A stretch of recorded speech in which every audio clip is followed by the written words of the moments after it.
Content advisory. Please be aware this episode contains extensive discussion of death, circumstances surrounding death, preceding death, and genuine research from the FBI and National Institute of Health concerning murder, suicide, and murder-suicide.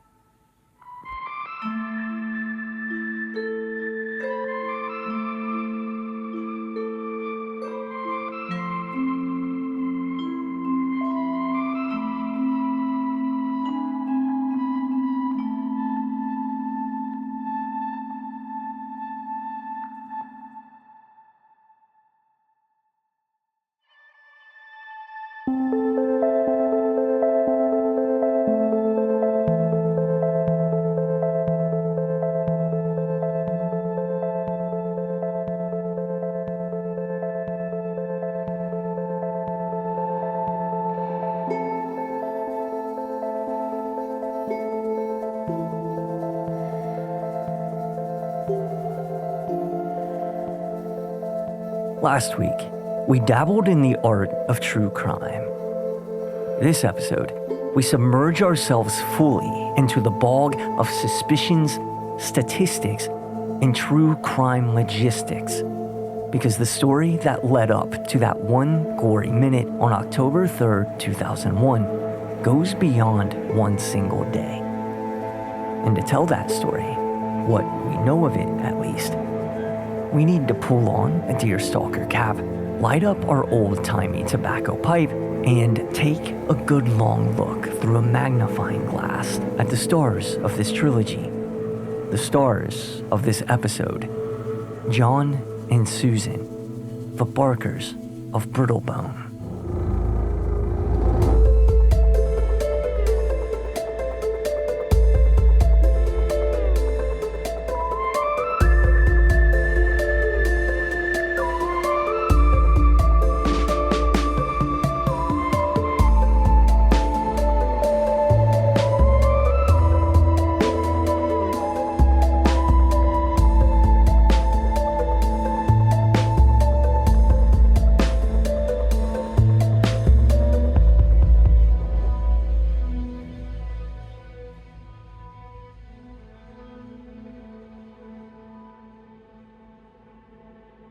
According to the FBI, domestic murder-suicides, like we have in the Barker case, are considered rare. Less than 2% of suicides annually across the United States. An overwhelming majority of these cases, 92%, are committed by men. Thus, math says that Susan falls within the 0.0016% of women perpetrating this crime. This makes the Barker family case, and Susan Barker herself, right out the gate, a statistical anomaly.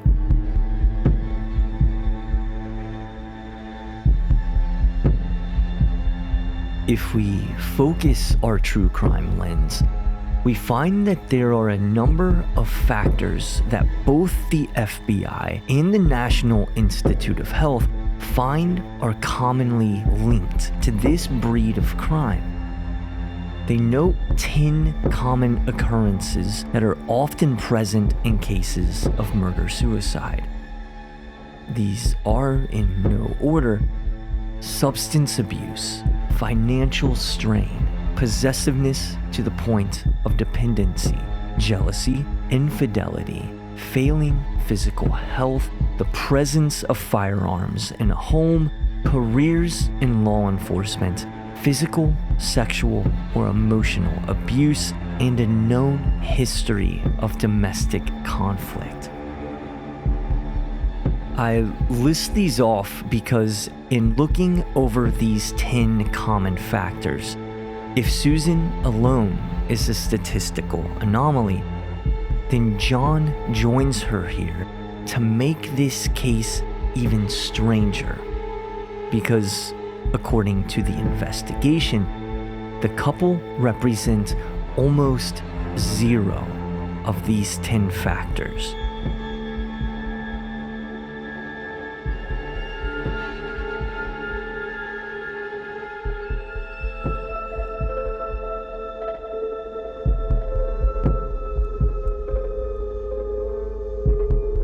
To learn more about our subjects, both John and Susan received clean bills of health for two middle-aged Americans, so according to their physicians, failing health was not an issue. And apart from a blood thinner that John was on, this image of health is reflected in a distinct absence of substance abuse. Both toxicology reports came back clean.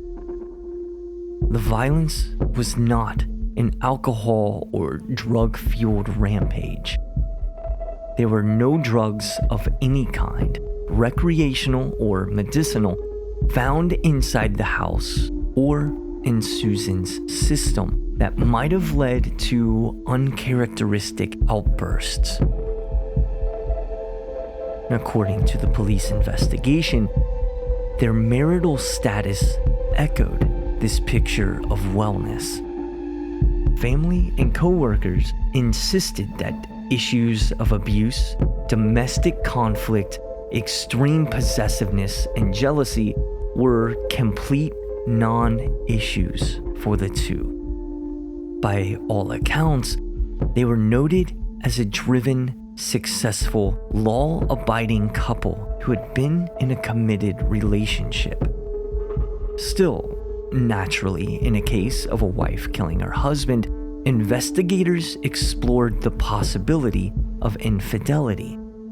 That perhaps John had a side thing going on, and Susan wasn't exactly altogether thrilled about it. But that investigation, too, resulted in its own completely dead end. As for financial strain, the report basically says that the couple was absolutely loaded, being ownership of their Denver-based construction company. The couple was actually living well below their means after moving to Brittlebone from Colorado, so financial strain is also a miss. The FBI notes that law enforcement officers are disproportionately likely to be perpetrators in murder-suicides due to, quote, job-related variables and personality factors, citing research that shows high incidence of household violence within their ranks. But neither John nor Susan had ever held careers in law enforcement, which eliminates 9 of the 10 factors commonly seen in murder-suicide cases, and brings us to the 1 of 10 factors that the Barker family did represent.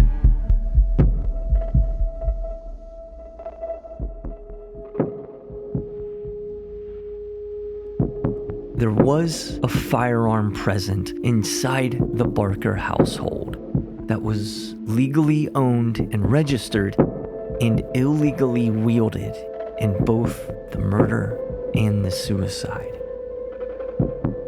But this factor, out of all the factors, offers the smallest insight into our biggest question.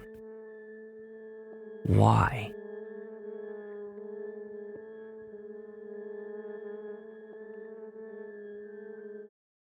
In this void of clear reason for the violence, the investigation hangs their motive on one factor that rears its vicious head in every murder-suicide case: the suicide part.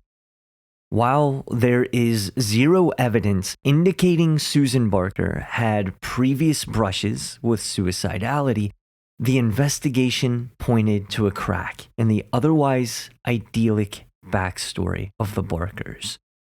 Maybe not a crack so much as a fault line, the kind of thing that can alter the landscape of two people's lives in an instant.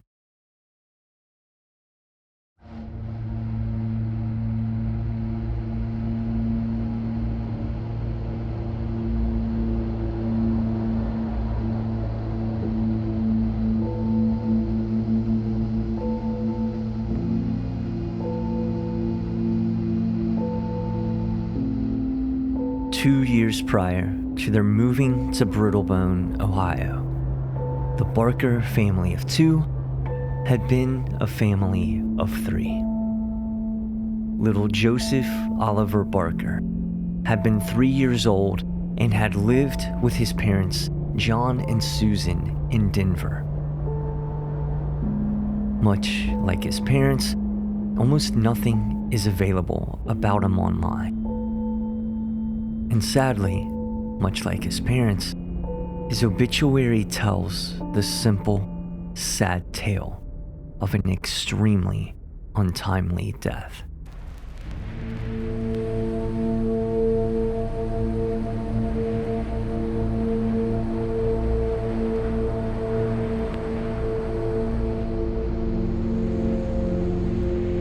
There's a long-standing trope in horror fiction.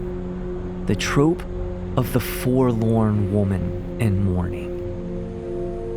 In some variations of the trope, the mourning woman lost her spouse at war or to another. In some, she lost her mind. In others, she lost her child. Whatever the case is, this mourning woman usually seems to cope with her losses by hanging around in billowy dresses, standing in long hallways or open windows, hinged to places where she processed her trauma, withering away her life until she becomes all translucent apparition, eternally terrifying and inconsolable, forever haunting the living who trespass against her grief.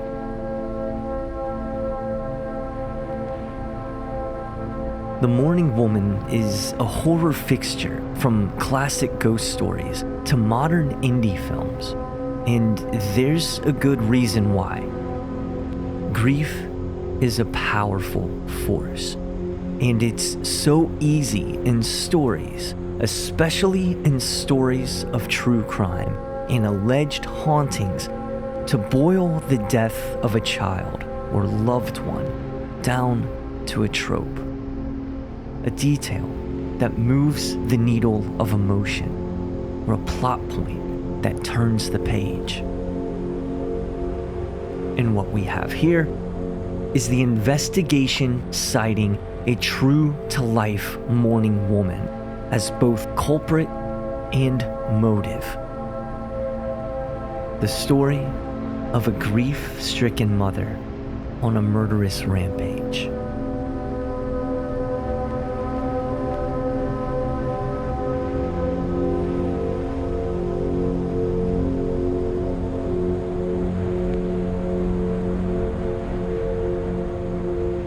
The hypothesis put forth here by investigators was that a pressure cooker situation had been slowly building following the devastating loss of the Barker's child 4 years prior.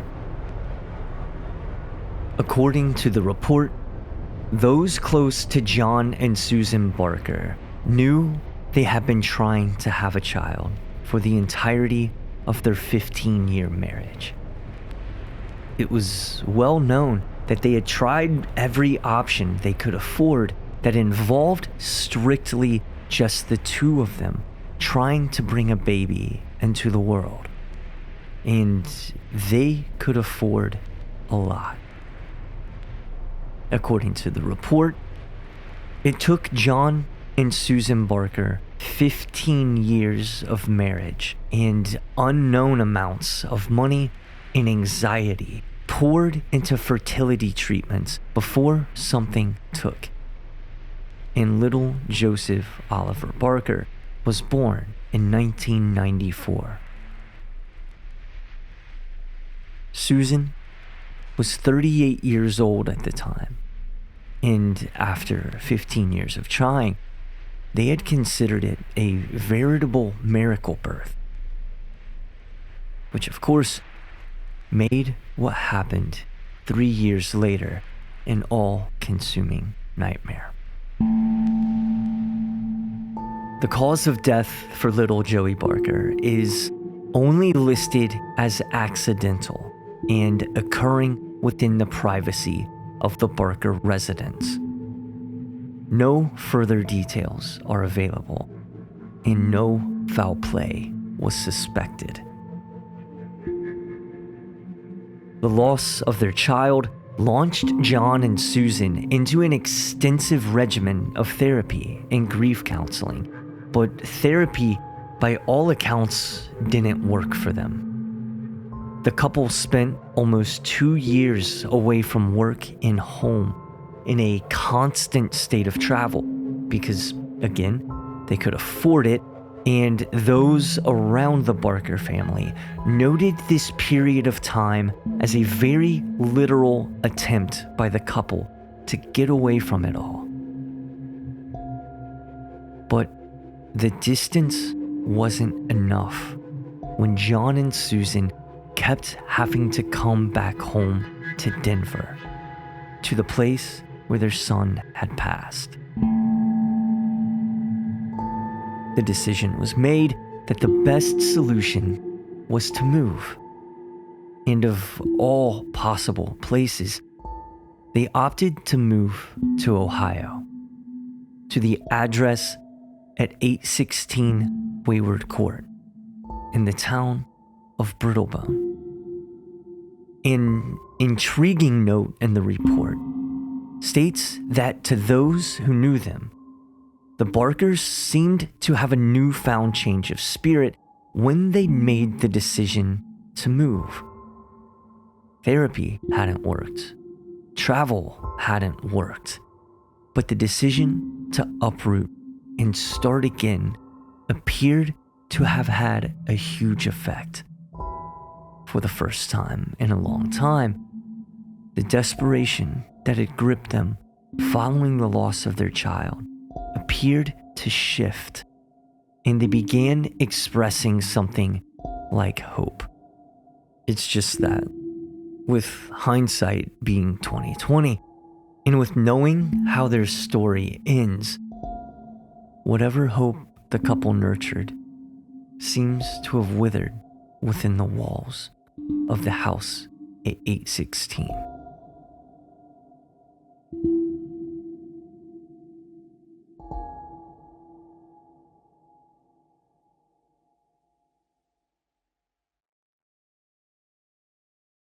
With this revelation, the fact that the couple wasn't well known around the town of Brittlebone makes perfect sense in retrospect. Given that the move had been part of their grieving process, it's completely understandable that they hadn't exactly been socialites.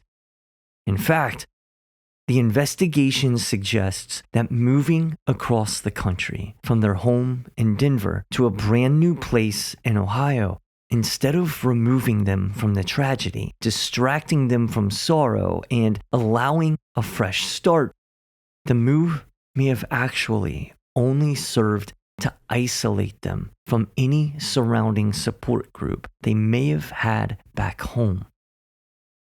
The tension in the house was supposed to have been palpable, and despite there being no previous record of trouble in the relationship, the couple blew up at each other about something nobody may ever know.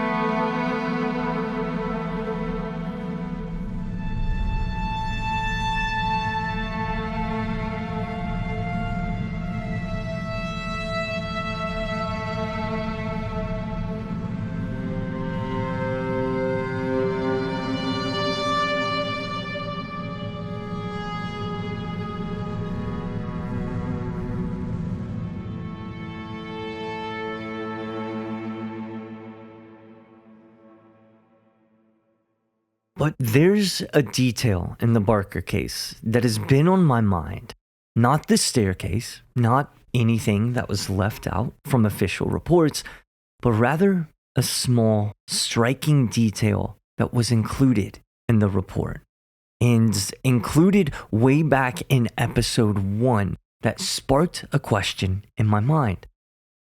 That is, why would anyone set a stinking, dripping plastic gas can on a dining room table if they ever planned on eating at that table again?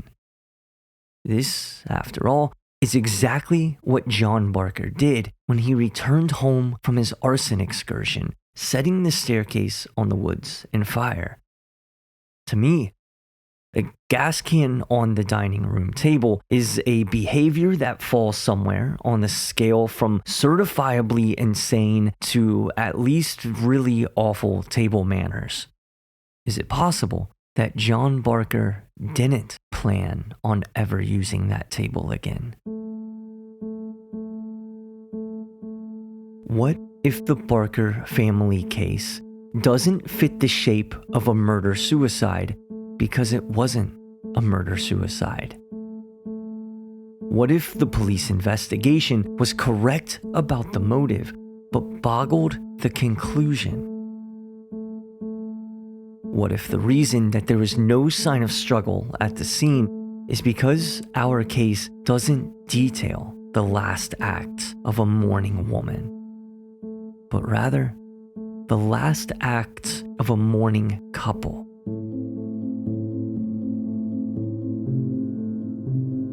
What if we are covering the scene of a suicide pact? And the reason why the 10 toxic traits of murder-suicide doesn't fit the Barkers is because the Barkers were actually so in love, so in tune with each other, that in the same way they'd moved from Denver to Brittlebone together, they'd chosen to move from this life to the next together.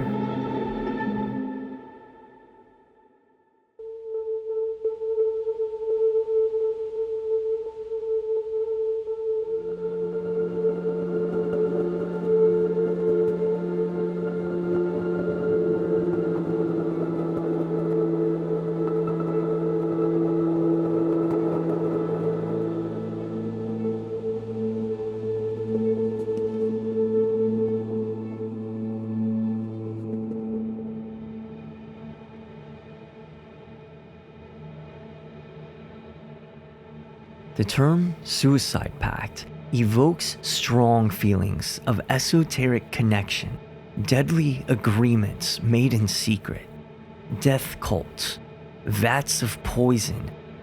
It's an exciting idea for a podcast that a police investigation could be wrong, could be missing a clue, and that maybe we can pop in there and blow the mystery wide open with some new revelations.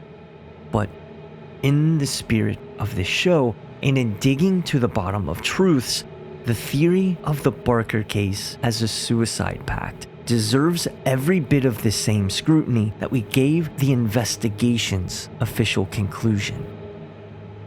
So let's bring back in that true crime piano.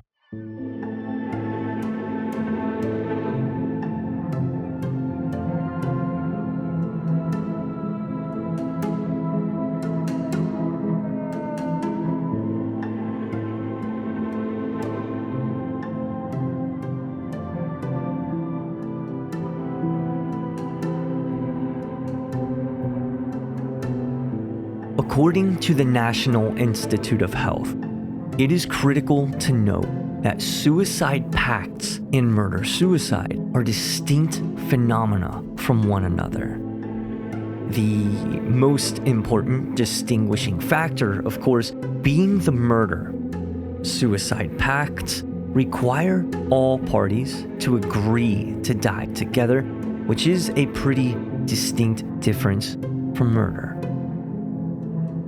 However, beyond that difference, there are actually quite a few qualities and characteristics found in suicide pacts that echo the common factors we've already covered for murder-suicides. Like murder-suicide, Suicide agreements also often include signs of failing health, financial strain, and acknowledged psychiatric disorder. The Barkers check none of those boxes. Evidence of substance abuse is actually markedly higher in suicide pacts than it is in murder cases. Agreements are typically non-violent. Poisons, exhaust fumes, and toxicology reports often play a big part. Not only do the Barkers not fit these factors, but the National Institute of Health states that violence, especially gun violence, like we see in the Barker case, is over 2 times more likely to occur when forceful murder is involved, rather than when there's an agreement in place. Furthermore, if we're comparing odds, while the FBI considers murder-suicide rare at less than 2% of suicide cases annually, death pacts are considered extremely rare, representing less than half that at only a fraction of a single percent. In closing, one factor above all others stood out to me about suicide pacts. Almost all of them leave notes or messages, some kind of explanation for their actions left for others to find, be it investigators or be it loved ones. Yet, the Barker family, as we are painfully aware, left no explanation.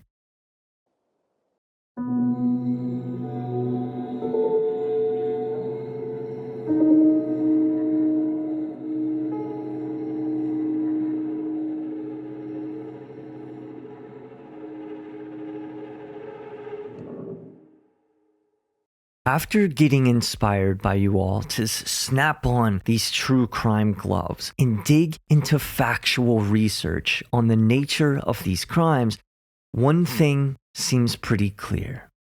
If the Barker family case is an anomaly as a murder case, then statistically speaking, it is a near impossibility that it was a suicide pact. As cool for this show as it would be to break open an old case and overthrow the judgment of a 20-year-old investigation, we are aiming to ultimately dig into truths here. And from everything we know so far, yes, the Barker case doesn't fit the mold of a typical murder-suicide. But it somehow fits even worse with the factors of suicide pacts. Yes, when John sat his dripping gas can down on the dining room table, we can doubt it was to add ambiance to their next romantic dinner. But we can't automatically say it was because of a resignation to death. That he just didn't care about the furniture anymore because he was one half of a suicide pact. It is entirely plausible that he walked in the back door, saw Susan with the gun, and immediately lost sight of everything else, and just distractedly set the gas can down on the easiest, most readily available surface to him, the dining room table, right there next to the back door. Yes, he was sitting on the living room couch. And yes, he didn't fight back. Perhaps Susan had guided him to the couch at gunpoint, or maybe he had sat there himself in an effort to try to calm tensions. Maybe the investigation is absolutely right, that there was no struggle because he never believed Susan would pull that trigger. And here, there's one last element worth mentioning that occurs in all suicide pacts: arrangement. That if a pact is made that people should die together, they have to arrange for them to die together. Most famously, there's the example of Heaven's Gate, the religious group that dressed in identical wardrobe, arranging to die together in questionable style. There are cases of other pacts ending together in a car, in a garage with car exhaust, or together in bed with pills or poisons. But there is always an effort of arrangement, and frequently an arrangement to be together. So, if this was the case, why would Susan shoot her husband on the living room sofa, then inexplicably wander up to the second floor of their house, to the landing outside of their bedroom door, to shoot herself away from him? If this was a pact to die together, it hardly seems like a romantic one. And it hardly seems like arrangements were made. Unless, of course, the arrangements had already been carried out, with a gas can and a box of matches in the woods.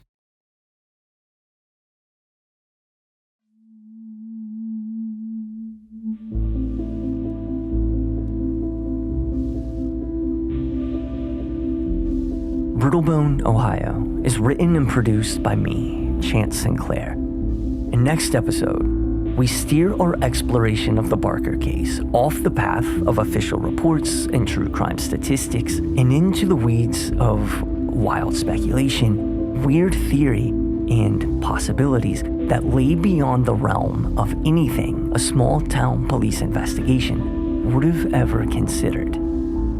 If you're enjoying the show, again, this whole venture's just me, so please drop it a like, subscribe, and share with anyone who you think might enjoy it.